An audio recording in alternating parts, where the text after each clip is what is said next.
La présente capsule s'intéresse à ce qu'est une intégrale. Le problème de la quadrature de l'arc de parabole a déjà été résolu par Archimède dans l'Antiquité. Quel est l'aire de la surface comprise entre la courbe y est égale à x carré et l'axe des abscisses entre les bornes 0 et 1? Une première approximation de la surface par un triangle en vert sur la figure nous montre que l'aire est comprise entre 0 et 1. Divisons l'intervalle en deux parties égales. On approche la surface par des rectangles en gris bleuté qui ont une aire totale inférieure à l'aire recherchée. Le premier a une aire nulle, le second a une aire de 0,125. On l'approche également par des rectangles en brun sur la figure qui ont une aire totale supérieure à l'aire recherchée. L'aire vaut au total 0,625. On l'approche finalement par des trapèzes en vert sur la figure qui ont une aire totale supérieure à l'aire recherchée. Leur aire vaut 0,375. Divisons l'intervalle 0,1 en 10 parties égales. L'aire des rectangles inférieurs vaut 0,285. L'aire des rectangles supérieurs vaut à peu près 0,385. L'aire des trapèzes vaut 0,335. Divisons l'intervalle en 50 parties égales. L'aire des rectangles inférieurs vaut 0,3234. L'aire des rectangles supérieurs vaut 0,3434. L'aire des trapèzes vaut 0,3334. On peut continuer avec des intervalles encore plus nombreux et encore plus petits. On voit que l'écart entre l'aire des rectangles inférieurs et supérieurs diminue. Dans les deux cas, elle s'approche de 1/3. L'approximation est encore meilleure avec les trapèzes. Pour la suite, ce sont pourtant les rectangles qu'on va retenir en raison de la simplicité de la formule de leur aire. On peut déterminer l'aire de ce rectangle algébriquement. Considérons de façon générale un intervalle 0x. Calculons l'aire des rectangles inférieurs. On divise l'intervalle en n parties. La base de chacun est x sur n. La hauteur du premier rectangle est 0. Celle du second est x sur n au carré. Celle du troisième est 2x sur n le tout au carré. Et ainsi de suite jusqu'au dernier rectangle dont la hauteur vaut n-1 fois x sur n le tout au carré. On peut mettre x sur n au carré en évidence et il reste la somme des carrés des n- premiers naturels.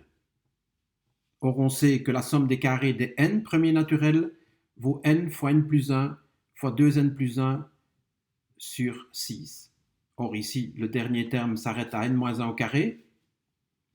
On a donc n-1 fois n fois 2 fois n-1 plus 1, le tout sur 6. On augmente le nombre d'intervalles qui sont toujours plus petits, aussi petits qu'on veut, tandis que n tend vers l'infini. Et l'aire sous la portion de parabole, entre 0 et x, que vaut-elle alors? Au numérateur, on a une expression en n de degré 3 et le terme de degré le plus élevé est 2n cube. Au dénominateur, on a 6n cube. Quand n tend vers l'infini, on a donc un quotient qui vaut 2 sixièmes. 2 sixièmes de x cube, ça veut dire x3 sur 3. x3 sur 3, ça vous rappelle quelque chose? Passons à un cas général. Soit f une fonction continue sur l'intervalle AB. On veut déterminer l'aire comprise entre le graphique de la fonction f, l'axe des abscisses et les droites d'équation x est égal à a et x est égal à b. On divise l'intervalle AB en n parties égales. Ce n'est pas forcé, mais on va faire ce choix pour la suite. On parle également de subdivision de l'intervalle AB. On a donc A0 qui est égal à A, puis A1, A2, et ainsi de suite jusqu'à n égale à B. Dans chaque sous-intervalle AI-1, AI, on choisit une valeur xi. Soulignons ici qu'on a représenté 6 intervalles mais qu'il faut pouvoir imaginer qu'il y en a n, c'est-à-dire un nombre aussi grand que l'on veut.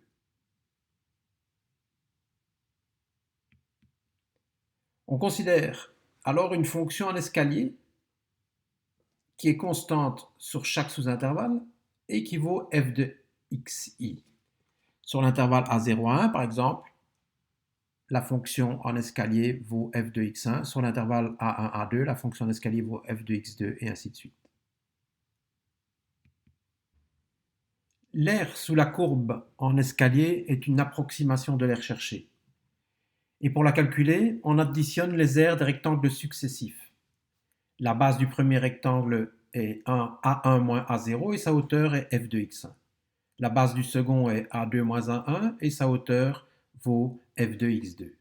Et ainsi de suite jusqu'au dernier rectangle dont la base vaut AN moins AN moins 1 et une hauteur qui vaut f de xn. Comme on a vu pour la parabole, on peut améliorer l'approximation en augmentant n, le nombre de sous-intervalles. On peut augmenter n encore et encore jusqu'à le faire tendre vers l'infini.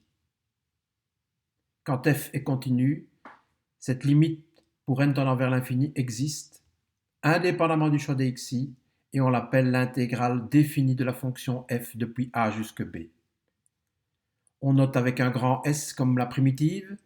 L'intégrale de a à b de f de x dx est donc égale à la limite pour n tendant vers l'infini de la somme pour i allant de 1 jusqu'à n des ai moins 1 fois f de xi. Envisageons quelques propriétés de l'intégrale définie que l'on peut justifier à partir de la définition reprise en haut à droite. L'intégrale de a à a d'une fonction f est nulle, c'est assez évident. L'intégrale de b à a d'une fonction f est l'opposé de l'intégrale de a à b. Les f de xi sont les mêmes dans les deux cas. Mais dans un cas, on a ai moins 1 moins ai, et dans l'autre, on a ai moins 1, qui ont des signes différents. Troisième propriété, si f est positive et que a est plus petit que b, alors l'intégrale de a à b est positive. Si f est négative et que a est plus petit que b, alors l'intégrale de a à b est négative, car les f de xi sont négatifs. Pour déterminer l'aire que fait le graphique d'une fonction avec l'axe des abscisses sur un intervalle donné, on prend l'intégrale là où la fonction est positive et l'opposé de l'intégrale là où la fonction est négative. Quatrième propriété, l'intégrale de a à c est égale à l'intégrale de a à b plus l'intégrale de b à c. En effet, on prend pour subdivision de l'intervalle AC avec les xi correspondants une réunion des subdivisions prises sur les intervalles AB et BC. Cinquième propriété, l'intégrale d'une somme est égale à la somme des intégrales. On peut décomposer chaque f plus g de xi en f de xi et g de xi et rassembler tous les termes en f ainsi que tous les termes en g. Sixième propriété, l'intégrale d'une fonction multipliée par une constante r est égale à la constante fois l'intégrale de la fonction. On met pour cela r en évidence dans la somme globale. Dans la présente capsule, nous avons vu ce qu'est l'intégrale définie. Il nous reste à faire le lien avec les primitives.